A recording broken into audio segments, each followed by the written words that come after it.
Welcome back to my channel Durga की पाठशाला में आपका स्वागत है बच्चों। तो बच्चों आज हम सीखेंगे कक्षा 8 का चैप्टर 2 कच्छ की सैर और उनके लेखक हैं हरीश ढोलकिया। तो शुरू करते हैं बच्चों।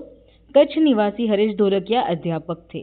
कच्छ निवासी यानी कि कच्छ के रहने वाले, निवासी का मतलब होता है रहने वाले, यानी वह उनका घर था। कच्छ में उनका घर था। तो कच्छ के जो निवासी हरीश ढोलकिया वे अध्यापक थे। अध्यापक यानी शिक्षक थे। शिक्षकत्व आपकी पहचान बन गई है, यानी कि हरीश ढोलकिया की एक शिक्षक के तौर पे बहुत अच्छी पहचान थी, यानी वही उनकी पहचान बन गई थी। पूर्व राष्ट्रपति श्री APJ अब्दुल कलाम के बहुचर्चित यानी बहुत चर्चा में रहने वाले विंग्स ऑफ फायर नामक पुस्तक का आपने गुजराती भाषा में अनुवाद अगनपंख शीर्षक से किया है। यानी कि APJ अब्दुल कलाम बच्चों, आप APJ अब्दुल कलाम के बारे में जानते होंगे। वे एक बहुत ही अच्छे यानी महान वैज्ञानिक एवं हमारे देश के पूर्व राष्ट्रपति रह चुके हैं। वे 11वें नंबर के हमारे देश के राष्ट्रपति रह चुके हैं। उनकी एक बहुचर्चित पुस्तक थी जिनका नाम था विंग्स ऑफ फायर। उस पुस्तक का श्री हरीश ढोलकिया ने गुजराती भाषा में अनुवाद का एक सरल शब्दों में मैं आपको कहूं बच्चों, अनुवाद यानी एक भाषा का दूसरी भाषा में रूपांतर करना, यानी किसी भी एक भाषा में लिखी या कही गई पुस्तक को दूसरी भाषा में लिखना या कहना। तो उसका उन्होंने अगनपंख नामक, यानी उसका टाइटल या शीर्षक क्या था उसका अगनपंख, तो अगनपंख नामक शीर्षक से अनुवाद किया। शिक्षण कार्य के आपके अनुभव, संशोधनात्मक लेखन कार्य तथा पत्रकारित्व आपके लेखन के क्षेत्र है।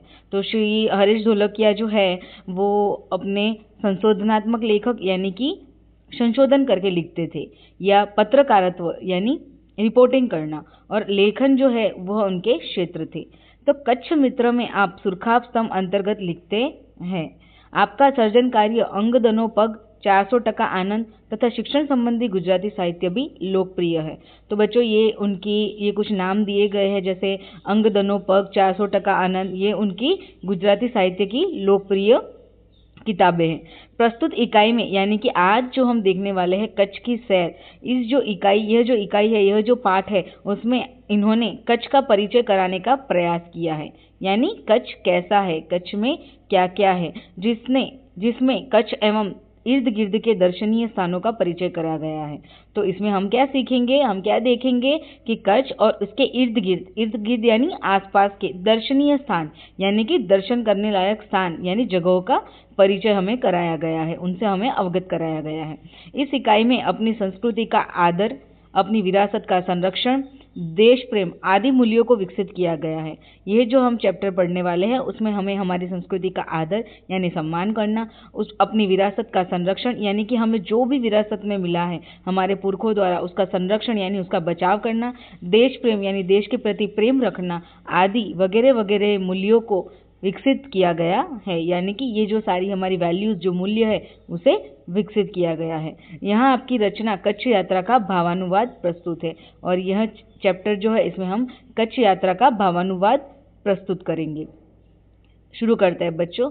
तो शुरू में ही आपको 2 चित्र दिए गए हैं, जिसमें एक तरफ बतख जो है वो दिखाई दे रहा है और दूसरी तरफ ऊंट दिखाई दे रहा है।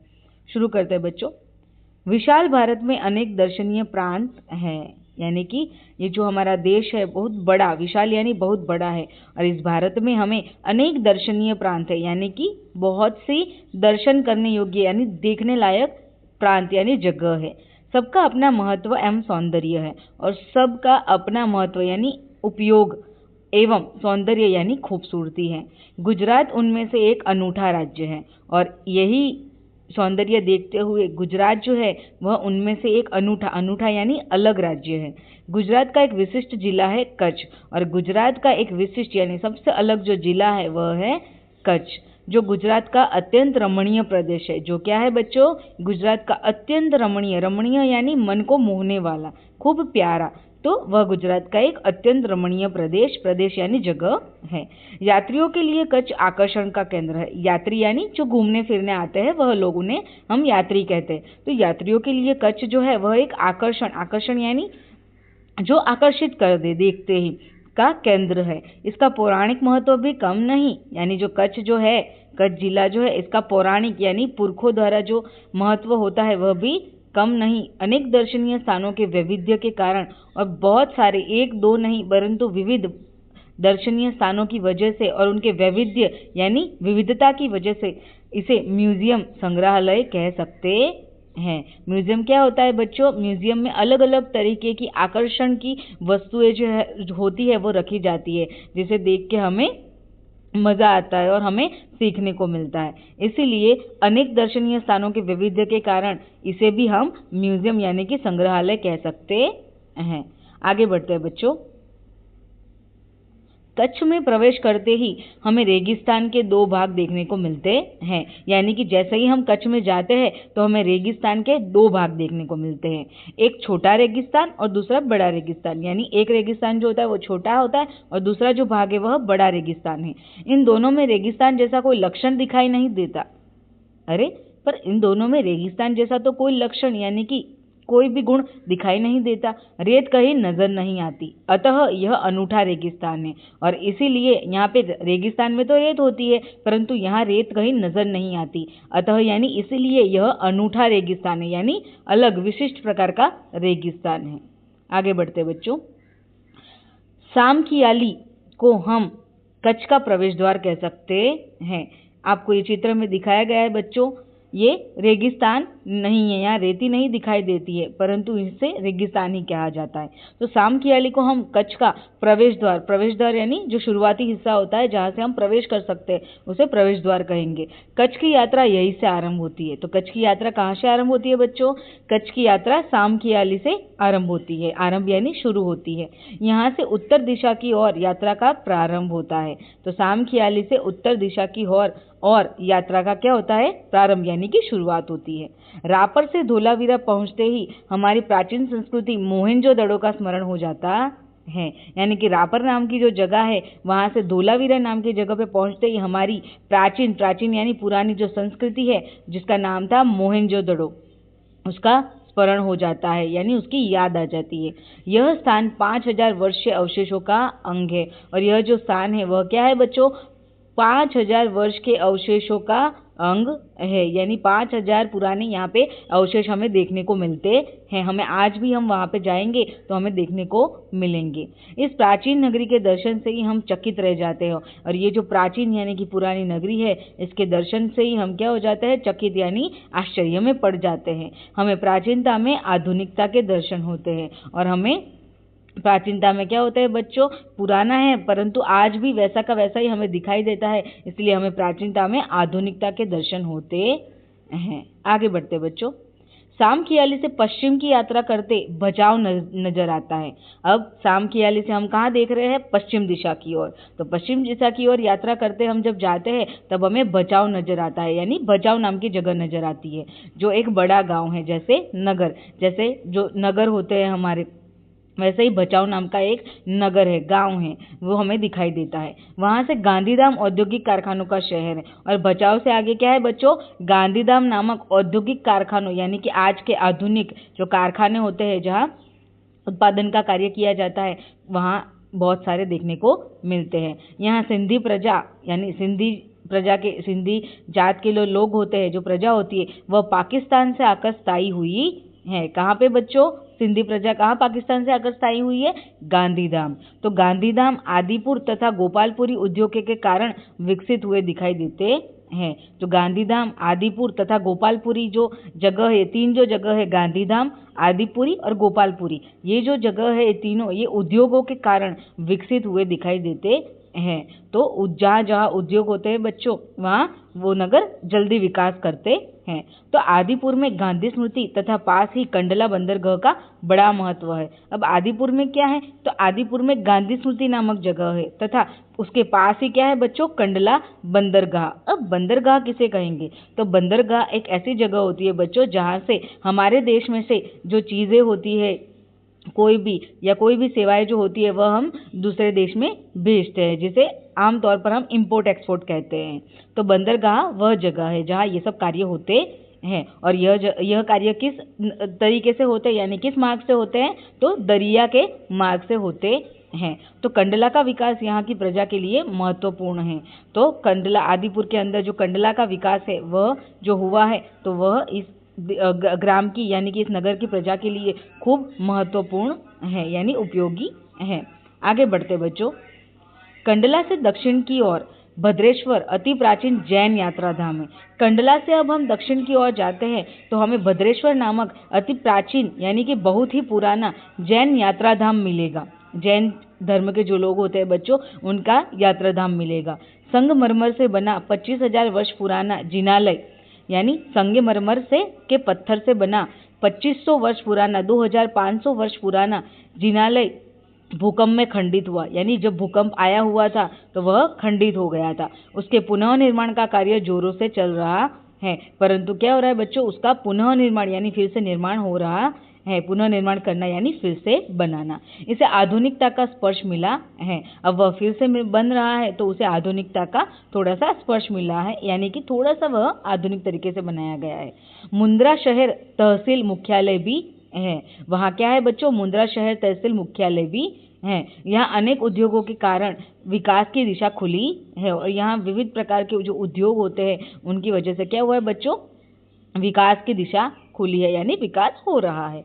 समुद्र के किनारे बंदरगाह विकसित हुआ है। और समुद्र के किनारे क्या हुआ है बच्चों, मैंने जैसे आपको बताया कंडला बंदरगाह जैसे विकसित हुआ है वैसे ही बंदरगाह विकसित हुआ है। यहाँ कुछ प्राचीन इमारतें हैं, यानी कि बहुत पुरानी पुरानी इमारतें यानी बिल्डिंग्स हैं। समुद्र के किनारे तटीय यात्रा करते हुए हम मांडवी पहुंचे और ऐसे ही समुद्र के किनारे जो किनारा होता है समुद्र का, तटीय यानी तट की यात्रा करते हुए हम कहाँ पहुंचे बच्चों, मांडवी जिला पहुंचे, यानी मांडवी गांव पहुंचे। तो मांडवी अति सुंदर बंदरगाह है। मांडवी भी क्या है बच्चों, एक बंदरगाह है। वह बड़ा प्राचीन नगर है, यानी बहुत पुराना नगर है। यह शहर राजा के महल, ये जो मांडवी शहर जो है वह राजा के महल, पवन चक्कियों तथा समुद्र तट के कारण अधिक दर्शनीय बना है। तो यहाँ हमें क्या देखने को मिलता है बच्चों, पुराने समय के राजाओं के बड़े बड़े महल, पवन चक्की का मतलब होता है हवा का उपयोग करके यानी पवन का उपयोग करते जिससे ऊर्जा उत्पन्न की जाती है उसे पवन चक्की कहेंगे। तथा समुद्र तट यानी कि समुद्र के किनारे के कारण अधिक दर्शनीय यानी देखने लायक बना है। यहाँ VRTI ग्राम्य संस्था है, बेहतर जिनालय है, पास ही बिदड़ा गांव में अंतर्राष्ट्रीय अस्पताल है। तो यहाँ क्या क्या है बच्चों वह बताया गया है। यहाँ VRTI ग्राम्य संस्था है, यानी कि ग्राम के अंदर एक संस्था है जिसका नाम है VRTI। बेहतर जिनालय है, यानी कि बहुत अच्छा एक जिनालय है। पास ही बिदड़ा गांव में अंतर्राष्ट्रीय अस्पताल है और पास के ही बिदड़ा गांव में क्या है बच्चों, अंतर्राष्ट्रीय अस्पताल यानी कि इंटरनेशनल हॉस्पिटल, जो दवाखाना जिसे हम कहते हैं, अस्पताल जिसे कहते हैं वह है। मांडवी से आगे चलते डुमरा, कोठीरा, सुगरी और जखो महत्वपूर्ण गांव हैं। अब जैसे ही हम मांडवी से आगे चलते हैं तो हमें क्या देखने को मिलता है बच्चों, डुमरा, कोठीरा, सुगरी और जखो नाम के महत्वपूर्ण यानी कि खूब ही अच्छे गांव देखने को मिलते हैं। जैनों का प्राधान्य जहां नजर आता है और इन गांवों में कौन से गांव, डुमरा, कोठीरा, सुगरी और जखो, इनमें हमें जैनों यानी कि जैन धर्म के लोगों का प्राधान्य यानी महत्व ज्यादा नजर आता है। नलिया शहर तहसील का केंद्र है। नलिया शहर क्या है बच्चों, तहसील का केंद्र है और यहाँ वायुसेना का मुख्य अड्डा है। तो वायुसेना का मुख्य अड्डा कहाँ है बच्चों, नलिया शहर में है। ये आपको प्रश्न भी पूछा जा सकता है। आगे बढ़ते हैं बच्चों। अब नलिया से 1 घंटे की यात्रा करने के बाद नारायण सरोवर अति प्राचीन पौराणिक धार्मिक स्थान आता है। तो जैसे ही हम नलिया से 1 घंटे की यात्रा करते हैं, यानी नलिया से आगे 1 घंटे जाते हैं तो उसके बाद हमें नारायण सरोवर जो क्या है बच्चों, जो अति प्राचीन यानी कि खूब पुराना, पौराणिक यानी भगवान से लगता हुआ धार्मिक स्थान आता है। और इस स्थान को रामायण काल का माना जाता है, यानी ये स्थान कितना पुराना है, जब रामायण हुई थी रामायण काल का माना जाता है। वहाँ कोटेश्वर नामक दर्शनीय मंदिर है और यहाँ पे क्या है बच्चों, एक कोटेश्वर नामक दर्शनीय यानी देखने लायक मंदिर भी है जिसका इस चित्र में आपको फोटो दिया हुआ है, जहाँ से रावण गुजरा था। और ये कोटेश्वर नामक दर्शनीय मंदिर है, वहां से कौन गुजरा था, रावण गुजरा था। यह पूरे भारत का प्राचीन स्थान माना जाता है।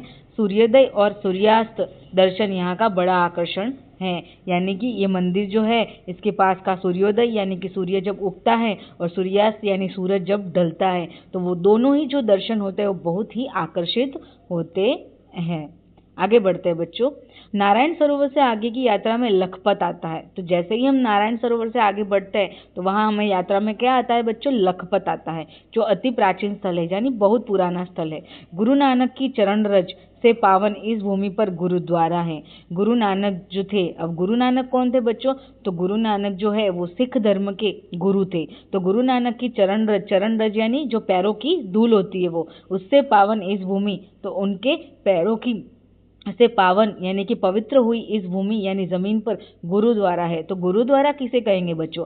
गुरुद्वारा सिख धर्म के लोगों का जो धर्म स्थान है उसे हम गुरुद्वारा कहेंगे। जैसे हिंदू धर्म के लोग मंदिर जाते हैं, ख्रिस्ती धर्म के लोग चर्च जाते हैं, वैसे ही जो सिख धर्म के लोग होते हैं वह गुरुद्वारा जाते हैं। तो एक समय का समृद्ध शहर आज जीर्णावस्था में होते हुए भी दर्शनीय है। यानी कि एक समय था जब ये इतना समृद्ध शहर था, वह आज जीर्णावस्था में भी दर्शनीय है। यानी आज उसकी स्थिति अच्छी नहीं है इतनी जैसे पहले थी, फिर भी वह क्या है बच्चों? दर्शनीय यानी देखने लायक है। यहाँ एक किला है, उसके बगल में प्रानंद्रो खनिज संपत्ति के लिए प्रसिद्ध है। और यहाँ क्या है बच्चों? एक किला भी है और उसके बगल में पानंद्रो खनिज संपत्ति के लिए प्रसिद्ध है। पानंद्रो जो है वो किस लिए प्रसिद्ध है बच्चों?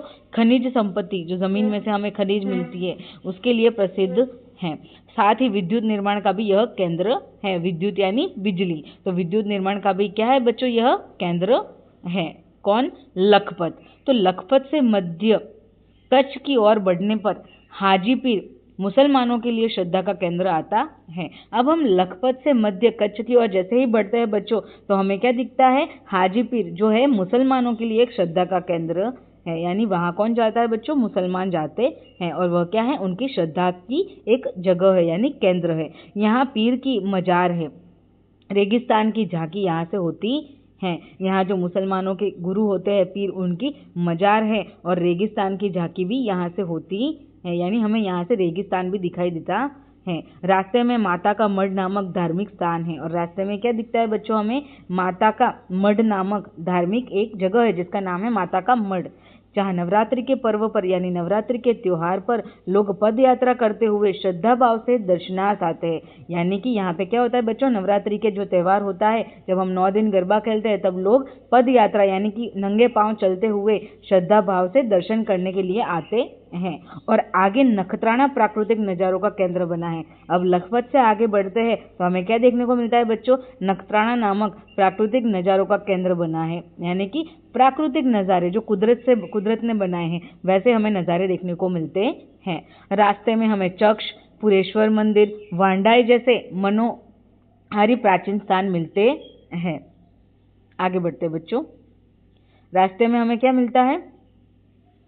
चक्ष, पुरेश्वर मंदिर, वांडाई जैसे मनोहारी यानी मन को हरने वाले प्राचीन यानी पुराने स्थान मिलते हैं। आगे बढ़ते बच्चों।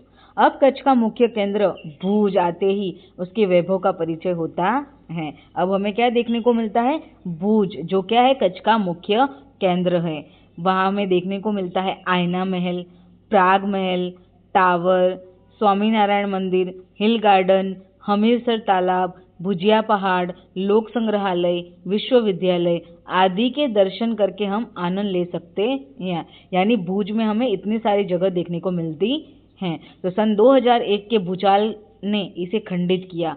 तो सन 2001 में क्या हुआ था बच्चों? यहाँ पे भूचाल यानी जिसे हम सामान्य भाषा में भूकंप कहते हैं, वह आया था। कच्छ भुज में क्या आया था बच्चों? भूकंप आया था, जिसने क्या किया था? इन सारी जगहों को खंडित किया था यानी नुकसान पहुंचाया था। तो लोगों ने उसे नए स्वरूप में पुनः निर्माण करके और सुंदर शहर बना दिया है। परंतु वहाँ के लोगों ने क्या किया है बच्चों? उसे नए स्वरूप में पुनः निर्माण यानी कि जो भी नुकसान हुआ था उसका पुनः निर्माण करके उसे और भी सुंदर शहर बना दिया है। आगे बढ़ते हैं बच्चों।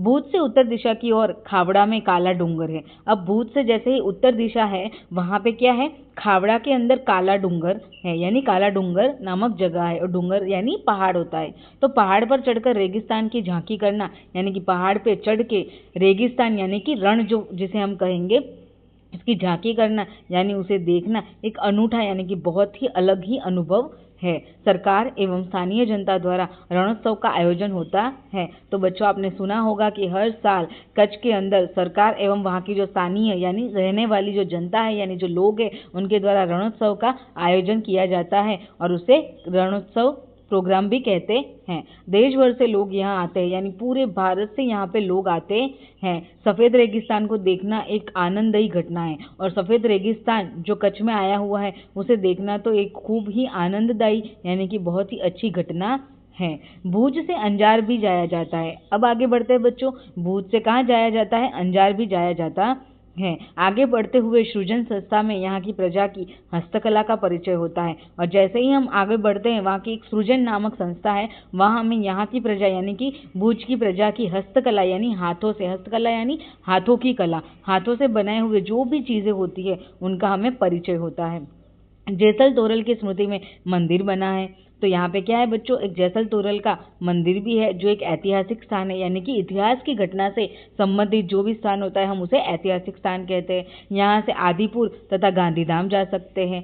सूरजबारी नामक स्थान से हमारी कच्छ यात्रा पूर्ण होती है और आगे सूरजबारी नामक एक जगह है वहाँ हमारी कच्छ यात्रा पूर्ण होती है जो अविस्मरणीय स्मृतियाँ छोड़ जाती है। तो अविस्मरणीय यानी बच्चों जो हम कभी ना भूल पाए, ऐसी स्मृति यानी याद, तो ऐसी याद छोड़ जाती है जो हम कभी नहीं भूल सकते, चाहे हम कितने भी बड़े हो जाए या कितने भी बूढ़े हो जाए तो हम उन्हें कभी नहीं भूल सकते। कहा जाता है कच्छ नहीं देखा तो कुछ नहीं देखा। कच्छ गुजरात का गौरव है और दुनिया भर के लोगों के लिए किसी भी मौसम में दर्शनीय एवं आकर्षण का केंद्र है। तो बच्चों यह कहा जाता है कि कच्छ नहीं देखा तो कुछ नहीं देखा। आपने श्री अमिताभ बच्चन जी की एडवर्टाइजमेंट भी देखी होगी, उन्होंने भी यही कहा है कि कच्छ नहीं देखा तो कुछ नहीं देखा। कच्छ गुजरात का गौरव है यानी कि गुजरात का सम्मान है, मान है और दुनिया भर के लोगों के लिए यानी कि सिर्फ भारत से ही नहीं पर हमारे आसपास के और दुनिया के जितने भी देश हैं वहाँ से लोग यहाँ आते हैं और उनके लिए किसी भी मौसम में, चाहे वह सर्दी हो गर्मी हो, वह किसी भी मौसम में दर्शनीय यानी देखने योग्य एवं आकर्षण का यानी कि अद्भुत केंद्र हैं। ओके बच्चों, तो ये चैप्टर अपना यहीं संपूर्ण होता है और हम शब्दार्थ देखेंगे इस चैप्टर के कुछ, जिससे आपको यह चैप्टर समझने में आसानी हो। तो सबसे पहला शब्द है बच्चों अनूठा। अनूठा यानी अनोखा, विशिष्ट। दूसरा शब्द है हमारा रेगिस्तान। रेगिस्तान यानी मरुभूमि। जहाँ पे भी रेगिस्तान होता है वह हमें मरुभूमि हम उसे कहेंगे यानी रेती हमें देखने को मिलती है, वहाँ खूब गर्मी भी होती है।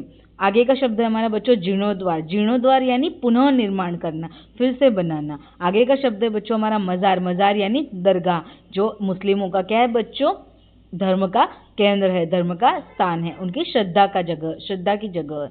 आगे का शब्द है बच्चों गुरुद्वारा, जो है सिखों का धार्मिक स्थल। और उसके आगे का शब्द है भूचाल। भूचाल यानी भूकंप। ओके बच्चों, तो अब हमारा चैप्टर आज यहीं कंप्लीट होता है। अगर आपको इस चैप्टर से रिलेटेड कोई भी प्रश्न हो तो आप कमेंट बॉक्स में टाइप कर सकते हैं और अगर ये वीडियो आपको पसंद आए तो आप लाइक, शेयर और सब्सक्राइब करना ना भूलें। Thank you.